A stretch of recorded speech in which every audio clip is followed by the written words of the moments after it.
Hey guys, Brian Stevens, the National Real Estate Post. I have Mike Farr with American Pacific Mortgage. Now, me and Mike have had a number of interesting conversations, and to say Mike's a dynamic person would be putting it mildly. Mike's got some really unique views on the market, the role of management, the role of loan officers going forward, and how it has fundamentally and drastically changed from just a couple of short months ago when you think about this. So, Mike, how are we doing today? I'm doing fantastic, Brian. How are you, my friend? Doing great. Hey, listen, real quickly, we had a conversation about the role of management. I've had a number of conversations with folks who are trying to build out teams, and I think they're really struggling to try to find their value proposition. Why don't you tell me what you see the role of management, middle management, and what a value proposition means going forward?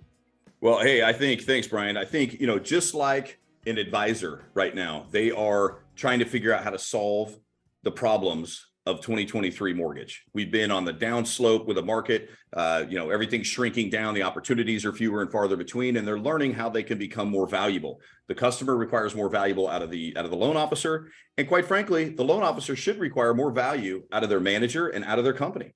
And I think that when I look at the role of management right now, it is to get involved with the loan officer in the troubles that they're having to be out there and be successful. So to me, if you're not helping loan officers win in this market, you're not helping them solve the big problems in their business right now, you're going to struggle with retention. Because as we've seen, the great migration, loan officers typically don't leave companies. They typically leave relationships.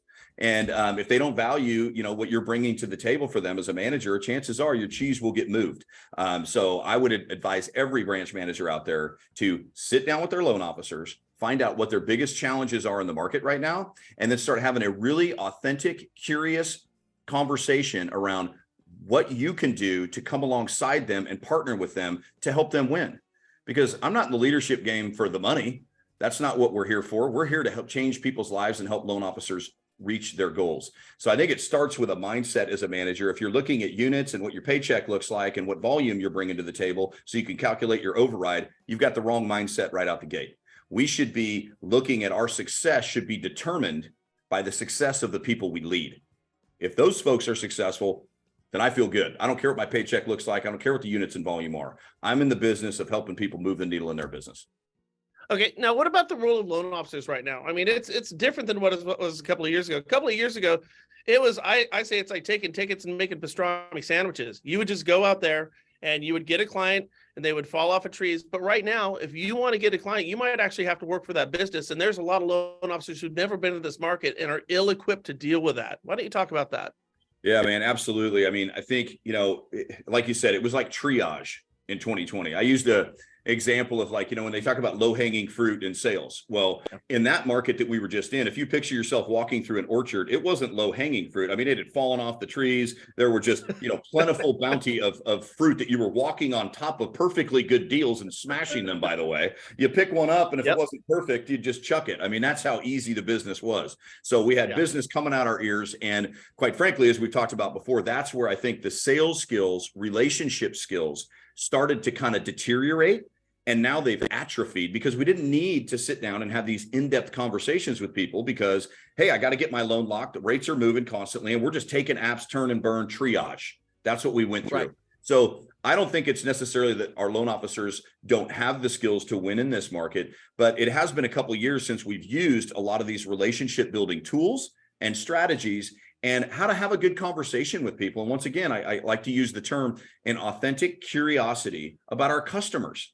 So like I talked about, the manager needs to have an authentic curiosity about their loan officers. We need to do the same thing in building a high trust conversation when we comes to talking to our customers as well. And so the idea that, hey, I want to buy a house.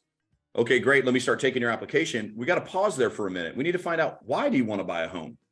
What put that in your head? What makes you want to do that? Oh gosh, well, nobody's ever in my family's never owned a home before. And that would just be, I've always wanted to be that person that did that. That's wonderful. Hey, if you were able to obtain a house, say in the next 90 days, you're moving into your house. How does that make you feel? Right? We need to talk to people about and let them visualize what success looks like. And once we understand what success looks like for our customers, then we can partner along and start saying, okay, let's take your application and talk about how we can get to that point. But I think we start off in sales oftentimes providing the solution too quickly without fully understanding the problem. And we're going to talk some more about that, I think, next week. That's interesting. It kind of sounds like you're really talking about slowing the process down. Like in years past, we would just get the deals. The whole idea behind it was just to close as quick as possible and move on to the next one. It sounds to me like right now, as people are taking that mindset in the purchase market approach, and it just doesn't fly because you're dealing with actual people with different aspirations and different dreams. And if we don't slow down and listen to what they actually have to say, we're going to have an unfulfilled client, even if we close the deal. You're- How do you train that up in a loan officer? Well, I mean, I think how do you changing habits when you get older is a very, very difficult thing to do. I read a book called Atomic Habits. I decided I was going to turn the talk radio down when I was driving my daughter to school because she was a jabberjaw on the way to school. It's a 5-minute ride. 4 days into it, I found myself turning the radio on, going, "What the heck am I doing?" I mean, changing habits is that difficult. So how do you unwind that mindset with a loan officer? Well, I think the easy way is they have to have evidence that they need to change. And the fact that most of them are looking at pretty skinny pipelines, even smaller paychecks, they can see the cheese has been moved. And so they've got to come up with new strategies, right? So we keep beating down that principle that we all kind of understand. Markets don't determine our success. They simply determine our strategy. We're going to win no matter what. We're going to win in every market. Just we have to figure out how we're going to go about doing that. And so changing those habits is really important. But I heard, Brad Lee's got a great podcast, big entrepreneur guy out there. I love the way he frames these three kind of ideas, and we've kind of adopted them as well. It's all about mindset, skill set, habits. So if we just keep those three things in mind, if you are struggling in your business right now, chances are it may be because you need to change your mindset. You probably have the wrong mindset about where you're at. You probably might have some skill sets that have atrophied, or maybe you need to learn the new ones. And then you got to look at your habits. And so what I say when it comes to habits, don't complain about the commissions you didn't earn based on the calls and the prospecting you didn't do. So you always look at your habits. I'll show you your paycheck type of thing, right? So I think what inspires people, number one, I can sit here and get excited and talk about all these wonderful strategies and how they're going to benefit your business. And I might, motivation and an inspiration, those things last for minutes, maybe hours at best, and then they wear off and people go right back to what they were doing before. The only way people are going to win is you have to have accountability, and you have to have that with someone else. There's not a person on planet Earth that's going to hold themselves accountable at the level that they should. And always remember this, when people are afraid of getting accountability partners, what we often find is, it's not for me. I don't want to be checking up on me and seeing what I'm doing. I don't want to be micromanaged, oftentimes is what we hear. But in reality, there is no indifference when it comes to winning in business. You are being held accountable, whether you like it or not. And you know who's holding you accountable? Your competition. Okay. So I used a great analogy of this a while back. I'm a big UFC fan. And there was this female champion named Joanna Jędrzejczyk. I don't know if you remember her. She was from or something like that, but she was awesome, right? She was on a run as champion for 3 or 4 years. She was unbeatable. She was just beating people 2-3 times in a row. And she gets into this fight, and I forget the gal that she had fought with, in this particular fight, but she had achieved success and got complacent. And there's evidence of that. And I put the image up in this meeting I did one time about accountability and your competition holding you accountable. Because if you remember the fight that she lost, it was in New York, actually. And she had this hematoma on her face. I mean, it made her face, she looked like an alien, man. Do you remember that? And so I totally do. Yeah. And she lost the belt and everybody was stunned. Vegas lost their butts on the bets and everything.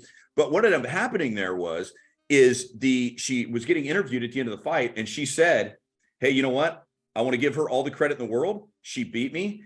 I know that I got complacent this training camp. I didn't bring it like I should have. My nutrition was off. I didn't get the rest that I needed to get. I was too focused maybe on doing interviews and hyping the fight that I didn't do the things that I did to get here. I got complacent and she got held accountable by her competition." So I would say the same thing to a loan officer in this market, to learn new habits, to become a new version of yourself. You have to have a little bit of inspiration to understand that, by the way, change is the great equalizer. This is your opportunity. If you were doing 40 or 50 loans back in 2019, you could do 200 loans in 2024.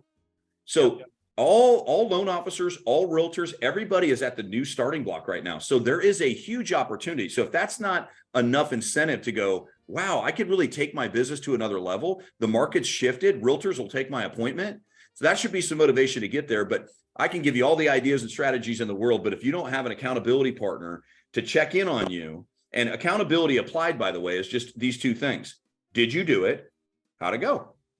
That's it. That's all accountability is. It's gotten this negative connotation, but at the end of the day, that's what accountability is. And one more point on accountability, Brian, and why I think it's so important, and this goes to managers as well, since we're on that topic. If you think about accountability, we hold the people that we care most about in this world accountable. Our kids, we want them to get sleep. We want them to study for the test because we want them to be successful. You want your spouse to take their vitamins and go to do their annual checkups with the doctor because we want them to live a long time because we love and care about them. We will hold the people that we care most about accountable on everything, right?